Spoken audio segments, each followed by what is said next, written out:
வணக்கம் ஃப்ரெண்ட்ஸ். இந்த வீடியோவில் என்ன பார்க்க போகிறோம் அப்படின்னா, மராத்தியர்களை பற்றியும் அவங்க கீழே இருந்த பேஷ்வாக்களை பற்றியும் தான் பார்க்க போகிறோம். இதில் முக்கியமானது சிவாஜி பற்றி தான் அதிகமாக பார்க்க போகிறோம். சிவாஜியோட எக்ஸாம் பாயிண்ட் ஆஃப் வியூவில் சிவாஜியை பற்றி இம்பார்ட்டன்ட் பாயிண்ட்ஸ்களெல்லாம் பார்க்கலாம். ஓகேங்களா? மராத்தியர்கள் அப்படிங்கும்போது தக்கான பகுதி, அதாவது மத்திய இந்தியாவில் வாழ்ந்தவர் தான் என்ன சொல்கிறாங்க, மராத்தியர்கள் அப்படின்னு சொல்கிறாங்க. தக்காணத்தில் ஆட்சி புரிந்த சிஜியா பிரிவை சேர்ந்த அரசர்களிடமிருந்து மராத்தியர்கள் வந்து பணியாற்றிட்டு வந்திருக்காங்க தக்காணத்துலன்னு. மராத்தியர்கள் எப்படின்னா கொரில்லா அப்படிங்கிற முறைசாரா போர் முறையை வந்து பின்பற்றி போர் புரிந்தாங்க. அதனால் அவங்க வந்து எளிதில் வெற்றி பெற முடிஞ்சிச்சு. மற்றவர்கள் வந்து அவர்களை வெற்றி பெறுவது அப்படிங்கிறது கடினமாக இருந்துச்சு. ஏன்னா அவங்க இருந்தது மலைப்பாங்கான இடம் அப்படிங்கும்போது உள்ளே மறைஞ்சு தாக்குதல் நடத்தினாங்க. அது வந்து மற்றவங்களுக்கு புதுசாக வரவங்களுக்கு அது இடத்துல என்ன இருக்குன்னு தெரியாது. அங்கேயே வாழ்ந்துட்டு இருக்கிறவங்களுக்கு அங்கே என்ன இருக்குது எல்லாமே தெரியும். அதனால் வந்து கொரில்லா போர் முறையை அவங்க ஃபாலோ பண்ணங்காட்டி அவங்கள மற்றவங்க வெல்றது அப்படிங்கிறது கொஞ்சம் கடினமாக தான் இருந்துச்சு. முஸ்லீம்களின் செயல்பாடுகளால் ஏற்பட்ட வெறுப்பு தான் வந்து பக்தி இயக்கம் வந்து மராத்தியர்களுக்கிடையே தோன்றி அவர்களுக்கிடையே ஒற்றுமையை ஏற்படுத்துறதுக்கு காரணமாக அமைஞ்சிச்சு அப்படின்னு சொல்லப்படுகிறது. சிவாஜி தான் வந்து மராத்தியர்கள் எல்லாம் ஒன்று சேர்த்து அவர் தலைமையில் வந்து ஒரு அரசையை தோற்றுவிச்சார். அதன் அடிப்படையில் தான் முகலாயர்களை வந்து எதிர்த்தாங்க. துக்காராம், ராம்தாஸ், ஏகநாதன் இவங்கெல்லாம் யாருன்னா பக்தி இயக்கத்தோட முன்னோடிகளாக இருந்திருக்காங்க. மராத்தியர் காலத்தில் பக்தி இயக்கத்தோட முன்னோடிகளாக வந்து துக்காராம், ராம்தாஸ், ஏகநாதர் இவங்கெல்லாம் இருந்திருக்காங்க. இது வந்து என்னன்னா மராத்தியர்களோட முக்கிய ஆட்சியாளர்கள். மராத்தியர்களில் சின்ன ஆட்சியாளர்களும் அதுக்கப்புறம் இருந்தாங்க. ஆனால் இவங்க தான் வந்து பெரிய அரசர்களாக வந்து இருந்துட்டு இருந்தது யார் அப்படின்னு பார்த்தோம்னா ஒரு 5 பேர் தான் இருந்திருக்காங்க. ஃபஸ்ட்டு சிவாஜி தான் வந்து மராத்திய பேரரசவை தோற்றுவித்தவர். அவர் கீழே சம்பாஜி வருவார். அதுக்கப்புறம் ராஜாராம்க்கு அப்புறம் தாராபாய்க்கு அப்புறம் ஷாஜி மகாராஜா. இந்த ஷாஜி மகாராஜா அப்படிங்கிறத பார்த்தோம்னா மராத்தியர்களில் வந்து பேரரசர் அப்படிங்கிறதுல கடைசியாக அவர் மட்டும்தான் இருந்திருப்பார். மராட்டியர் இதில் வந்து மத எழுச்சி அப்படிங்கிறது வந்து பிராமணம் சார்ந்ததாக இல்லை அப்படின்னு சொல்லப்படுகிறது. மராட்டியர்கள் வந்து மத எழுச்சி, ஏன்னா மத எழுச்சினால தான் ஒற்றுமை அவங்களுக்குள்ளே ஏற்பட்டுச்சு. அப்படிங்கும்போது அந்த எழுச்சி அப்படிங்கிறது பிராமணம் சார்ந்ததாக இல்லை. எழுச்சி எதுக்கு எதிராக இருந்துச்சுன்னு பார்த்தோம்னா சடங்குகள், வகுப்பு வேறுபாடுகள் அதுக்கெல்லாம் எதிராக தான் வந்து அந்த மத இயக்கங்கள் அப்படிங்கிறது செயல்பட்டு இருந்துச்சு. துறவிகள் வந்து பெரும்பாலும் பிராமண வகுப்பை சாராத சமூகத்திலிருந்து வந்திருந்தாங்க. அதுவே வந்து எல்லா மக்களிடம் வந்து எழுச்சி எழுப்புறதுக்கு காரணமா இருந்துச்சு அப்படின்னு சொல்லப்படுது அப்படின்னு நீதிபதி ரனட்டே அப்படிங்கிற கூற்று. இது வந்து துறவிகள் வந்து பிராமண வகுப்பை சாராமல் இருந்தனர் அப்படின்னு சொல்றது யாருன்னா நீதிபதி ராணட்டே தான் சொல்லியிருக்காரு. சிவாஜி கீழே மராத்திய பேரரசு எப்படி இருந்துச்சுன்னு பார்க்கலாம். தக்கான பகுதியில் சிதறி கிடந்த மராத்தியர்களை தனது தலைமையின் கீழே ஒன்று தீட்டி வலுவான அரசை ஏற்படுத்தினது யாரு அப்படின்னா சிவாஜி தான். அவங்களுக்கோட தலைநகர் அப்படிங்கிறது ராய்கர் தான் வந்து மராத்தியர்களோட தலைநகராக இருந்துச்சு. அதுக்கு முன்னாடி சிவாஜி அப்படிங்கிறது யாரு அப்படின்னு பார்த்தோம்னா ஜின்னார் பகுதியில் வாழ்ந்த ஷாஜி போன்ஸ்லே மற்றும் ஜிஜாபாய்க்கு. சிவாஜியோட அப்பா பேர் ஷாஜி போன்ஸ்லே, அம்மா வந்து ஜிஜாபாய் அப்படிங்கிறவங்க தான் இருக்கும். மகனாக பிறந்தவர் தான் யாருன்னா சிவாஜின்னு சொல்லப்படுது. அகமது நகர், அதாவது அகமது ஷா இருக்கார்ல, அகமது ஷாவோட அபிஷீனியா அமைச்சராகவும் முன்னாள் அடிமையாக இருந்த மாலிக் அம்பர், விஜயநகர பேரரசு கீழேயே பார்த்துருப்போம். மாலிக் அம்பர் வந்து இருந்துட்டு இருப்பாரு அப்படின்னு. மாலிக் அம்பர் டெல்லி சுல்தான் கீழே தான் பிடியில தான் இருந்திருப்பாரு. அவருக்கு கீழே தான் வந்து இவங்கெல்லாம் வேலை செஞ்சுட்டு இருந்திருக்காங்க. யாருன்னா சிவாஜியோட அப்பா வந்து மாலிக் அம்பர் கீழே வேலை செஞ்சிருக்காரு. மாலிக் அம்பர் வந்து ஒரு பயிற்சியெல்லாம் கொடுத்து மராட்டியர்களை வந்து எழுச்சி பெற செய்யறதுல மாலிக் அம்பரோட பங்கு அப்படிங்கிறது முக்கியமாக தான் இருக்கும். ஏன்னா அவர் வந்து முதல்ல இருந்தே வந்து போர் பயிற்சிகளை வந்து அவர் மராத்தியர்களுக்கு வழங்கிட்டு இருப்பார். அவர் இறந்தாலும் அவர் கொடுத்த கலை அப்படிங்கிறது அடுத்தடுத்து பரவி மராத்தியர்கள் வந்து கற்றுக்கிட்ட கலை அப்படிங்கிறது போர் பயிற்சி அப்படிங்கிறது அந்த மாலிக் அம்பர்ட்ட இருந்து தான் கற்றுக்கிட்ட மாதிரி இருக்கும். பூனாவில் இருந்த ஷாஜி ஜாகிதாரான தாதா கொண்டதேவ். தாதா கொண்டதேவ்ங்கிறது யாரு அப்படின்னா சிவாஜியோட பாதுகாவலர். யாரு அப்படின்னு பார்த்தோம்னா சிவாஜியோட அப்பா கீழே இவர் ஜாகிதாரா இருந்துட்டு இருந்தாரு. அவர்கிட்ட தான் வந்து சிவாஜியும் அவங்க அம்மாவையும் பாதுகாப்புக்காக வந்து அவர் அப்பா வந்து விட்டுருவாரு. ஷாஜி வந்து அவரை விட்டுருவாங்க. துறவி ராம்தாஸுல வந்து சிவாஜி தன்னோட குருவா ஏத்துக்கிட்டாரு. ராம்தாஸ் அப்படிங்கிறது சிவாஜியோட குரு. சிவாஜி வந்து தனது 19வது வயதிலேயே வந்து இராணுவத்தில் ஈடுபாடு காட்ட தொடங்கிட்டாரு. 1646ல் வந்து தொனார்னா கோட்டையை வந்து பீஜப்பூர் சுல்தானிடம் வந்து கைப்பற்றாரு. அதுக்கப்புறம் ராய்கர் கோட்டையும் வந்து கைப்பற்றாரு. அதுக்கப்புறம் அந்த கோட்டைகளை வந்து அவர் கட்டி முடிப்பாரு.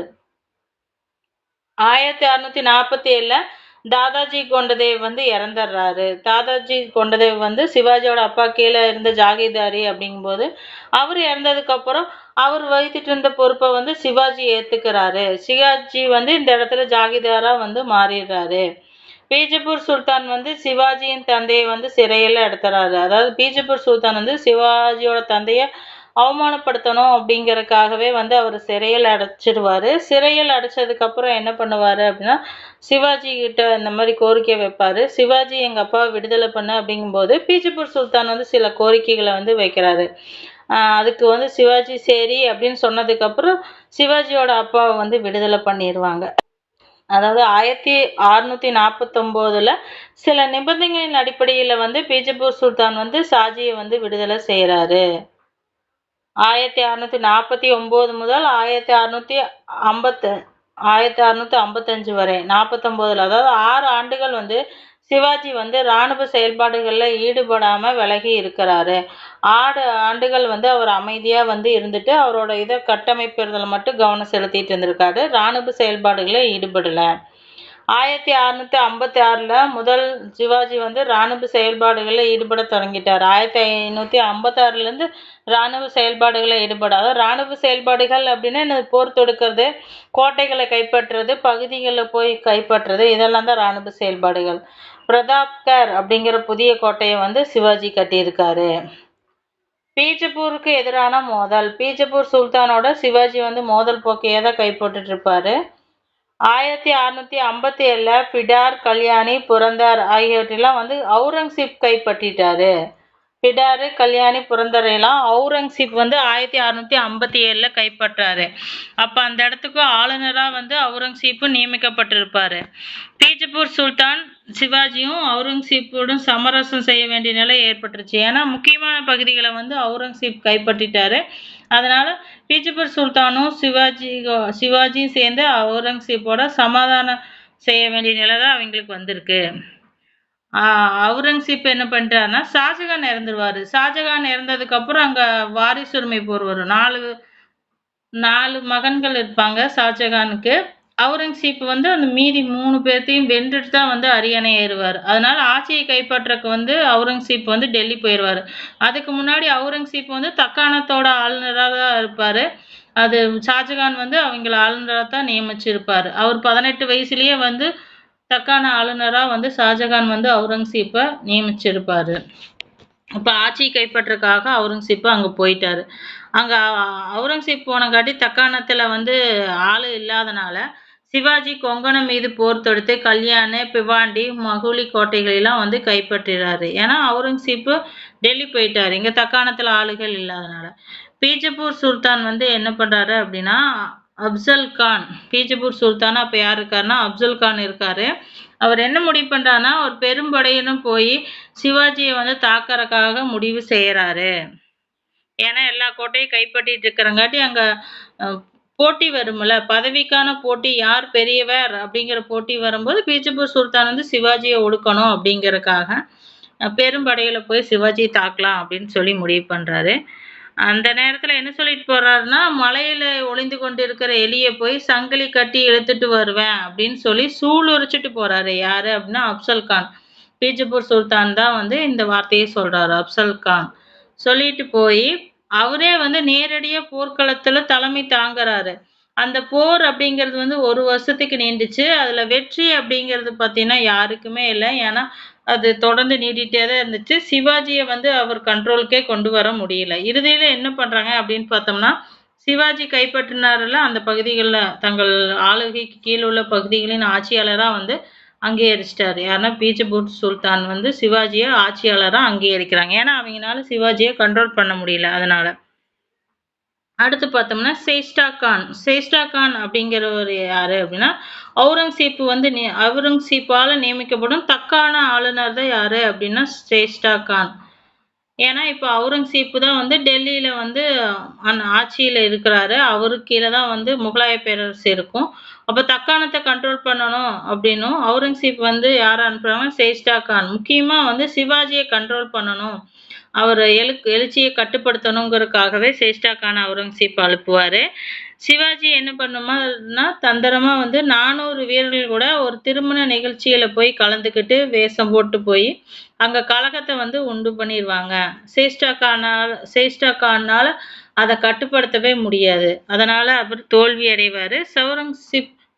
அவுரங்கசீப் என்ன பண்றாருன்னா, சேஷ்டா கான திரும்ப அழைச்சுக்கிறாரு. 1663ல சேஷ்டா கான அவுரங்கசீப் திரும்ப அழைத்துக் கொள்கிறார். அதுக்கப்புறம் பார்த்தோம் அப்படின்னா ஜெய்சிங். ஜெய்சிங் சிவாஜி வந்து 1664ஆம் ஆண்டு சூரத் மீது தாக்குதல் நடத்துறாரு. சூரத் மீது தாக்குதல் நடத்திட்டு அடுத்த பகுதிகளுக்கெல்லாம் கைப்பற்றணும் அப்படின்னு அவர் முனைப்போடு இருக்கிறாரு. அந்த நேரத்துல என்ன பண்றாங்கன்னா, சிவாஜியை வீழ்த்துவதற்காக பீஜப்பூரை இணைக்க ரஜபுத்திர தளபதியாக ராஜா ஜெய் சிங் அப்படிங்கிற தலைமையில அவுரங்கசீப் வந்து ஒரு ராணுவத்தையே அனுப்புறாரு. ஜெய்சிங் தலைமையில அவுரங்கசீப் ராணுவத்தை அனுப்பிச்சிடுறாரு. 1665 ஜூன் 11ல புரந்தர் உடன்படிக்கை ஏற்படுது. அவங்க போய் ராணுவ நடவடிக்கைகளை மேற்கொள்றதுக்காக ஜெய்சிங் போய் அங்க படையோட நிப்பாரு. அவர் என்ன பண்ணுவாருன்னா, தந்திரமான நடவடிக்கையில கொண்டு வரலாம் அப்படின்னு பார்ப்பாரு. நேரடியா போய் மோதுறத விட்டுட்டு. அதன்படி என்ன பண்றாங்கன்னா, சிவாஜியோட புரந்தர் உடன்படிக்கையை வந்து ஏற்படுத்துறாங்க. அதன்படி என்ன பண்ணுவாங்கன்னா, சிவாஜி கைப்பற்ற கோட்டைகளெல்லாம் அவர் வைத்துக்கலாம். இந்த இடத்துல என்ன ஆகும்னா, அவரும் போய் ராணுவ நடவடிக்கைக்கு போயிருவாரு ஜெய்சிங்கும். பீஜப்பூர் சுல்தான் ஒரு பக்கம், முகலாயர் ஒரு பக்கம் அப்படின்னு எல்லா சைடும் சிவாஜியை தாக்குதல் நடத்தும்போது, சிவாஜினால என்ன ஆகும் அப்படின்னா, ஒண்ணும் பண்ண முடியாது. அதனால வேற வழி இல்லாம புரந்தர் உடன்படிக்கைக்கு அவர் போயிருவாரு. அதுபடி பார்த்தோம்னா, சிவாஜி கைப்பற்றிய கோட்டைகள சிவாஜி வைத்துக் கொள்வதற்கு அனுமதி கொடுத்துருவாங்க. நீங்க என்னென்ன கோட்டைய ஜெயிச்சீங்களோ அத நீங்களே வச்சுக்கங்க. ஆனா நீங்க வந்து என்ன பண்ணணும்னா, எங்களுக்கு கீழ ஒரு மன்ஸ்தபாரா செயல்பட்டு பீஜப்பூர கைப்பற்றுறது முகலாயருக்கு நீங்க உதவணும் அப்படின்னு சொல்லி சிவாஜிய வச்சு பணிய வச்சிருவாங்க. அப்படின்னு ஒரு உடன்படிக்கை தான் என்னன்னா, புரந்தர் உடன்படிக்கை அப்படின்னு சொல்றது.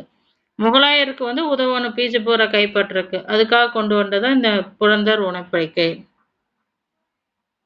ஜெய்சிங்கோட வற்புறுத்தலுக்கு ஏங்க என்ன பண்றாருன்னா, ஜெய்சிங்கர் வந்து சிவாஜி கிட்ட பேசுவாரு. இந்த மாதிரி நீங்க ஆக்ராக்கு வாங்க, வந்து எங்க இவருக்கு மன்னரை சந்திங்க. ஆக்ராக்கு வாங்க, மன்னர் உங்களை சந்திக்கணும்னு நினைக்கிறாரு. நீங்க வாங்க. ஒண்ணும் நடக்காது. நான் உங்களுக்கு உத்தரவாதம் தரேன் அப்படின்னு சொல்லி உறுதிமொழி அளிச்சு யார் கூட்டிட்டு போறான்னு பார்த்தோம்னா, ஜெய்சிங் தான் வந்து சிவாஜிய 1666 மே மாதம் வந்து சிவாஜியும் அவர் மகன் சம்பாஜியும் வந்து ஆக்ராக்கு அழைத்துட்டு போறாங்க. அவங்க 2 பேரும் அங்க ஆக்ராக்கு போறாங்க. அங்க என்ன ஆகும் அப்படின்னு பார்த்தோம்னா, பேச்சு வாக்குல வந்து சிவாஜிய வந்து அவமானப்படுத்துற மாதிரி பேசும்போது, சிவாஜி கொஞ்சம் கோவமா பேசிருவாரு. அந்த இடத்துல என்ன ஆகும்னா, சிவாஜிய வந்து கைது செய்து சிறையில அடைச்சிடுறாங்க.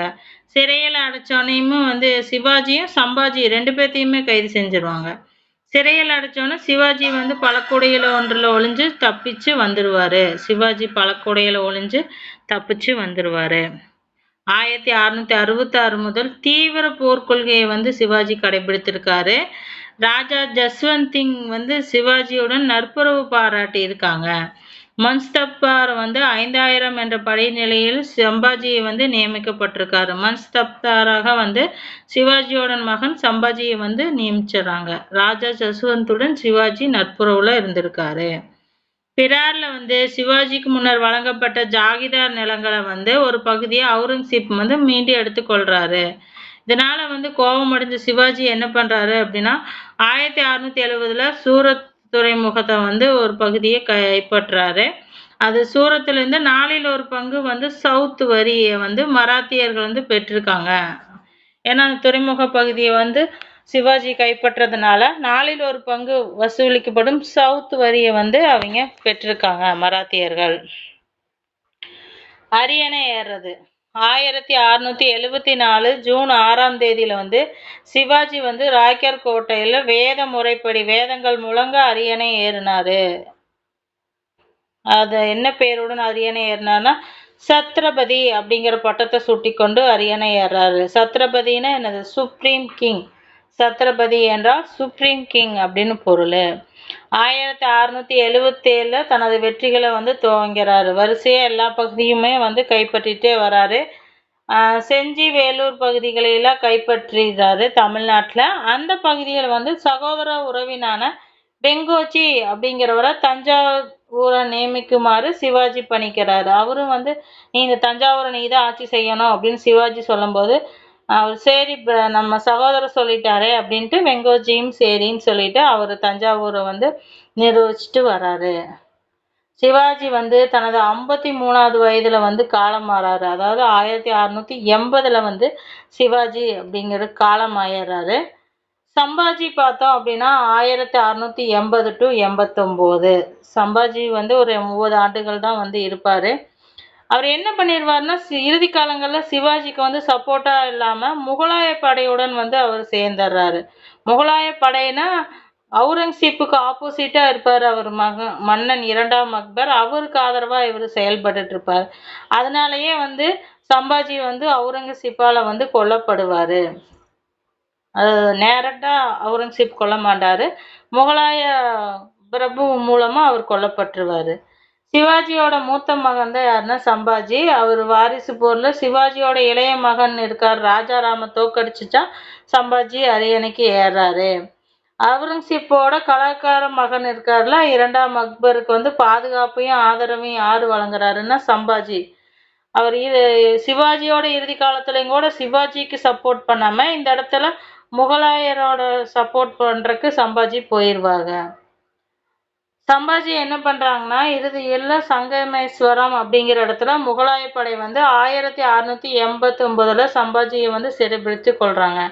எதனாலனா 2ஆம் அக்பருக்கு அவர் உதவிய காரணத்தினாலேயே வந்து அவுரங்கசீப்புக்கு அவர் மேல கோபம் வந்துரு. அது ஆல்ரெடி சிவாஜி மேலேயே அவர் கோபமாக தான் இருக்கும். அவருங்கூட அடக்கிட்டாங்க. அப்ப இவர் வந்து பையனையும் தூண்டி விட்டு வேலை செய்யற பையனுக்கும் கலாக்கார பையனுக்கு அவரே வந்து அவுரங்கசீப்புக்கு எதிராக 2ஆம் அக்பரே செயல்பட்டிருப்பாரு. அவர் கூட சேர்ந்துட்டு இவரும் செயல்பட்டனால சம்பாஜியை வந்து அவுரங்கசீப் வந்து கொன்றுவாரு. அடுத்து பார்த்தோன்னா ராஜாராம். ராஜ்கரில் உள்ள அமைச்சர்களின் உதவியுடன் அரியணை ஏறினார். ராஜ்கர் அப்படின்னா இந்த சிவாஜி உருவாக்கியிருப்பாருல 8 அஷ்டான பிரதான்கள் அப்படின்னு 8 அமைச்சர்கள் கொண்ட குழுவை வந்து சிவாஜி உருவாக்கியிருப்பாரு. அந்த அமைச்சர்களோட உதவியுடன் தான் ராஜ்கர்ல ராஜாராம் அப்படிங்கிற அடுத்த அரியணை ஏறாரு. 1689ஆம் ஆண்டு முகலாய படையெடுப்பின் காரணமாக அவர் ராஜ்கர்லேருந்து ஜின்ஜிக்கு வந்து தப்பி ஓடுறாரு. ஃபர்ஸ்ட் ராஜ்கருங்கிறது தான் மராத்தியரோட தலைநகரம். அங்கிருந்து ஜின்சிக்கு போறாரு. முகலாயர் வந்து சம்பாஜியோட மனைவி மகனுடன் ராஜ்கர் பகுதியை கைப்பற்றாங்க. ஏன்னா இந்த இடத்துல வந்து 2ஆம் அக்பரோட நட்புறவுல தான் இருப்பாரு. அதனால முகலாயர் வந்து இந்த இடத்துல சம்பாஜியோட மனைவியும் மகனுக்கு வந்து சப்போர்ட் பண்ணிடுறாங்க. அவங்க எல்லாம் சேர்ந்து ராஜ்கர் பகுதியை கைப்பற்றிடுறாங்க. அவங்க கைப்பற்றும் போது அப்புறம் இவர் வேற வழி இல்லை. என்ன ஆகுதுன்னா 1698ஆம் ஆண்டு முகலாயரிடம் ஜின்ஜிக்கும் வீழ்ந்துருது.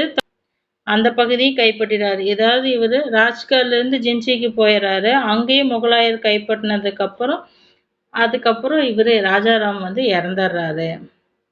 ராஜாராம் வந்து உருவாக்கியது முக்கியமானது என்னன்னா புதிய பதவியை வந்து உருவாக்குனாரு. அதாவது என்ன பதவினா ஏற்கனவே 8 அமைச்சர்கள் இருந்தாங்கல்ல அது கூட ராஜாராம் பிரதிநிதி அப்படிங்கிற ஒரு புதிய பதவியை உருவாக்கி அமைச்சர்களோட எண்ணிக்கையை வந்து 9ஆ உயர்த்தினாரு.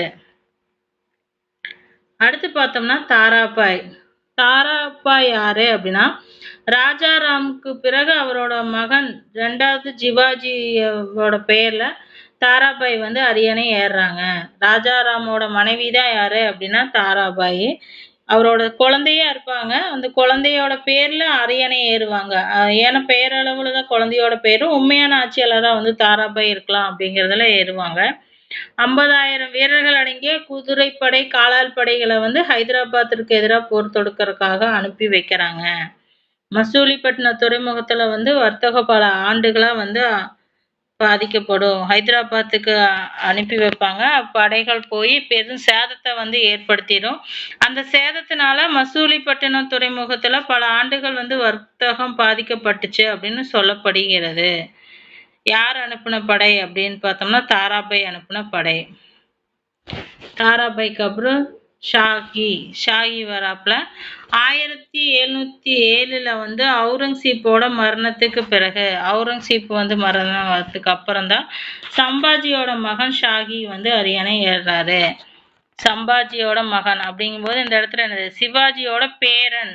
ஷாகிங்கிறது சிவாஜியோட பேரன். தாராபாய் வந்து எதிர்த்தாரு. உள்நாட்டு கழகம் விழுந்துச்சு. அதாவது ஷாஜி வந்து அரசு ஆகணும் அப்படிங்கிறத தாராபாய் வந்து எதிர்க்கிறாரு. அதாவது ராஜாராமோட மனைவி வந்து எதிர்க்கிறாங்க. உள்நாட்டு கழகம் ஏற்படுது. அதுல வெற்றி பெற்று வந்து 1708 வந்து அரியணையில் அலம்புறது யாரு அப்படின்னா ஷாஜி. அதுக்கு வந்து பாலாஜி விஸ்வநாதன் வந்து ரொம்ப வந்து உறுதுணையா இருப்பாரு. ஷாஜியை வந்து அரியணை ஏறுறதுக்காக பாலாஜி விஸ்வநாதன் வந்து உறுதுணையா இருப்பாரு. அதற்கு நன்றி கடனாத்தான் ஷாஜி என்ன பண்றாருன்னா பாலாஜி விஸ்வநாதனை வந்து பேஷ்வாவாக 1713 வந்து நியமிப்பாரு. ஷாஜி அரியணை ஏறுறதுக்கு பாலாஜி விஸ்வநாதன் வந்து உதவுனதுனால அவரை பேஷ்வாவாக 1713 வந்து நியமிப்பாரு ஷாகி.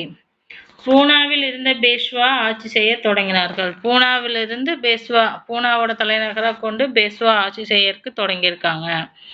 சிவாஜி ஆட்சியில் மராத்திய நிர்வாகம் எப்படி இருந்துச்சு அப்படின்னு பார்த்தோம்னா, அஸ்தான பிரதான் அப்படின்னு அழைக்கப்பட்ட 8 அமைச்சர்களை கொண்ட சபையை வந்து சிவாஜி உருவாக்குனாரு. பேஷ்வா அப்படின்னா பிரதம மந்திரி அப்படின்னும், அமித்யா அப்படின்னா நிதி அமைச்சர். பேஷ்வானா பிரதம மந்திரி, அமித்யானா நிதி அமைச்சர். வாகே நாவிஸ் அப்படின்னா அரசு மற்றும் நீதிமன்றங்கள்ல பெறப்படும் ஆவணங்கள் வந்து பொறுப்பா பார்த்துக்கிறவரை தான் என்ன சொல்லுவாங்க, வாகே நவீஸ் அப்படின்னு சொல்லுவாங்க. அடுத்து சுமந்த் அல்லனா டாஃபீர் அப்படின்னா, சுமந்த் அல்லது டாஃபீர் அப்படின்னா வெளியுறவு செயலாளர் தான் என்னன்னு சொல்லுவாங்க, சுமந்த் அப்படின்னு சொல்லுவாங்க. சச்சிவ் அப்படின்னா உள்துறை செயலாளர். சச்சிவ் அப்படின்னா உள்துறை செயலாளர். பண்டித் ராவ்னு என்ன அர்த்தம், மத தலைவர் அப்படின்னு அர்த்தம். நியாதீஸ் அப்படின்னா தலைமை நீதிபதி. பண்டித் ராவ்னா மத தலைவர், நியாதீஸ்னா தலைமை நீதிபதி, சேனாதிபதினா தலைமை தளபதி. என்ன சாரி நௌபத் அப்படின்னா தலைமை தளபதி. இதான் வந்து மொத்தம் 8 சிவாஜி பீரியட்ல இருந்து 8 அமைச்சர்கள். அடுத்து பார்த்தோம் அப்படின்னா சிவாஜி வந்து அரசை வந்து 4 மாகாணங்களா வந்து பிரிக்கிறாரு. மாகாணங்களுக்கு ஒரு வைஸ்ராய் அப்படின்னு சொல்லி பதவியில அமர்த்துறாரு. 4 மாகாணமா பிரிச்சு 4 வைஸ்ராய்களை வந்து பதவியில அமர்த்துறாரு. வருவாய் நிர்வாகம் அப்படிங்கிறது எப்படி இருந்துச்சுன்னா, மாலிக் ஆம்பர் இருந்தார்ல, அவரு எப்படி வருவாய் நிர்வாகத்தை பின்பற்றுறாங்களோ அதே மாதிரிதான் வந்து இவங்களும் பின்பற்றிருக்காங்க. ஜாகிதாரி முறை அப்படிங்கிறத ஒழிக்கப்பட்டுட்டு ரைத்துவாரி முறையை அறிமுகப்படுத்துறாங்க. ரைத்துவாரினா விளைச்சல்ல இத்தனை % கொடுக்கணும் அப்படிங்கிறது தான். ஜாதிதாரினா வசூலிச்சு அவங்க வச்சுட்டு அரசுக்கு சில % தான் கொடுப்பாங்க. ஆனா ரைத்துவாரி அப்படிங்கும்போது எல்லாருமே விளைச்சல்ல ஒண்ணு கொடுக்கணும், விவசாயிகிட்ட இருந்து நேரடியா வந்து அவங்க பெறாங்க. சிவாஜி பீரியட்ல வந்து சவுத் மற்றும் சர்தேஸ் முகி அப்படிங்கிற 2 வரிகளை வந்து அறிமுகப்படுத்துறாங்க. சிவாஜியோட பீரியட்ல சவுத் மற்றும் சர்தேஸ் முகி அப்படிங்கிற 2 வரிகளை சிவாஜி அறிமுகப்படுத்துறாரு. இராணுவ அமைப்பு. சிவாஜி வந்து காலாள் படையில் இருந்த மிக சிறிய பிரிவு நாயக்கர்களின் தலைமையில் 9 பேரை கொண்டிருந்தது. சிவாஜியில வந்து காலாள் படையில மிக சிறிய பிரிவு நாயக்கரின் தலைமையில் 9 பேரை கொண்டிருக்கும் அப்படின்னு சொல்றாங்க. நாயக் அப்படின்னா காலாள் படையின் மிக சிறிய பிரிவை தான் என்னன்னு சொல்றாங்க, நாயக் அப்படின்னு சொல்றாங்க. ஹவால்தார் அப்படின்னா, ஹவால்தார்னா 5 நாயக்கர்களோட தலைவரை தான் என்னன்னு சொல்றாங்க, ஹவால்தார் அப்படின்னு. ஜிம்லேடர் அப்படின்னா 2-3 சவால்களோட தலைவரை என்ன சொல்றாங்க? ஜிம்லேடர் அப்படின்னும். ஆசாரி அப்படின்னா 10 ஜம்லேடர்களோட தலைவரை தான் ஆசாரி அப்படின்னும். ஜர்னோபேட் அப்படின்னா 7 ஆசாரிகளோட தலைமை தாங்குபவர்கள் ஜர்னோபேட் அப்படின்னு சொல்றாங்க. அதாவது என்னென்ன இருக்கிறாங்கன்னா, நாயக் இருக்கிறாங்க, ஹவால்தார் இருக்கிறாங்கன்னா, ஜிம்லேடர் இருக்கிறாங்க, ஆசாரி இருக்கிறாரு, சர்னோபட். இதெல்லாம் வந்து சிவாஜி பீரியட்ல இருந்த அந்த கீழ படைத்தலைவர்களோட பிரிவுகள். அடுத்து பார்த்தோம் அப்படின்னா பேஸ்வா. பேஸ்வா அப்படின்னா பிரதம மந்திரி அப்படிங்கிற வந்து சிவாஜியோட அமைச்சரவையில் இருந்த அஷ்டான பிரதான் அப்படிங்கிற அமைப்புல முதன்மையான இருந்தவர் தான் யாரு? பேஸ்வா. பாலாஜி விஸ்வநாதர் என்பவர் ஆற்றல் மிகுந்தவர் முதல் பேஸ்வாவா வந்து செயல்பட்டிருக்காரு. பேஸ்வா அப்படிங்கிற பாரசீக சொல்லோட பொருள் என்ன அப்படின்னா முதன்மையானது அல்லது பிரதம அமைச்சர். பேஸ்வானா முதன்மையானது இல்லைன்னா பிரதம அமைச்சர் அப்படின்னு சொல்லப்படுகிறது. பேஸ்வாக்களை வந்து 3 முக்கியமானவங்க இருந்தாங்க. யாராரு அப்படின்னு பார்த்தோம்னா, பாலாஜி விஸ்வநாதன், முதலாம் பாஜிராவ், பாலாஜி பாஜிராவ். பாலாஜி விஸ்வநாதன், முதலாம் விஸ்வநாதன், பாலாஜி பாஜிராவ். இதோட பேர் 2யும் சேர்ந்து 3ஆவதா பாலாஜி பாஜிராவ் அப்படின்னு சொல்லி வருவாப்புல. இதுல வந்து பாலாஜி விஸ்வநாதனோட பீரியடுங்கிறது 1713 டு 1720 வரைக்கும். முதலாம் பாஜிராவோட பீரியட் வந்து 1720 டு 1740. பாலாஜி பாஜிராவ் 1740 டு 1761. இதான் வந்து முக்கியமான 3 பேஷ்வாக்கள். பாலாஜி விஸ்வநாதன் அப்படிங்கிறவரு உள்நாட்டு கழகத்துல வந்து ஷாஜிக்கு வந்து விஸ்வநாதன் உதவினாரு. அதனால ஜாகிதார் வழங்கும் நடைமுறையை மீண்டும் வழக்கத்திற்கு கொண்டு வராரு. பேஸ்வாவின் பதவி அப்படிங்கிறது வந்து மரபு சார்ந்ததா, அதாவது பேஸ்வாவோட பையனுக்கும் அதே பதவி கிடைக்கும். அப்படியே வாரிசு வகையில பேஸ்வா பதவியை வகிப்பாங்க.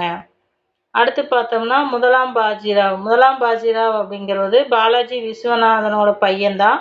ஹைதராபாத் நிஜாம், மாலாவாவின் ராஜபுத்திர ஆளுநர், குஜராத் ஆளுநர் ஆகியோரை வீழ்த்தி மராத்திய பேரரசை வந்து மேம்படுத்தி இருக்காரு. ஹைதராபாத் நிஜாமு, மாலாவோட ராஜபுத்திர ஆளுநர், குஜராத் ஆளுநர்களை வீழ்த்தி மராத்திய பேரரசை மேம்படுத்தியவர் யாரு அப்படின்னா முதலாம் பாஜிராவ். முகலாயரோட கட்டுப்பாட்டில் இருந்த பந்தேல்கண்டை வந்து விடுவித்திருக்காரு. அதை விடுவித்து அவங்க கண்ட்ரோலுக்கு கொண்டு வராரு.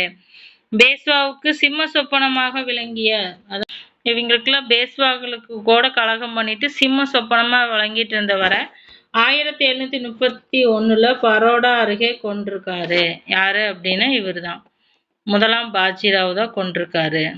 அடுத்து பார்த்தோம் அப்படின்னா பாலாஜி பாஜிராவ்.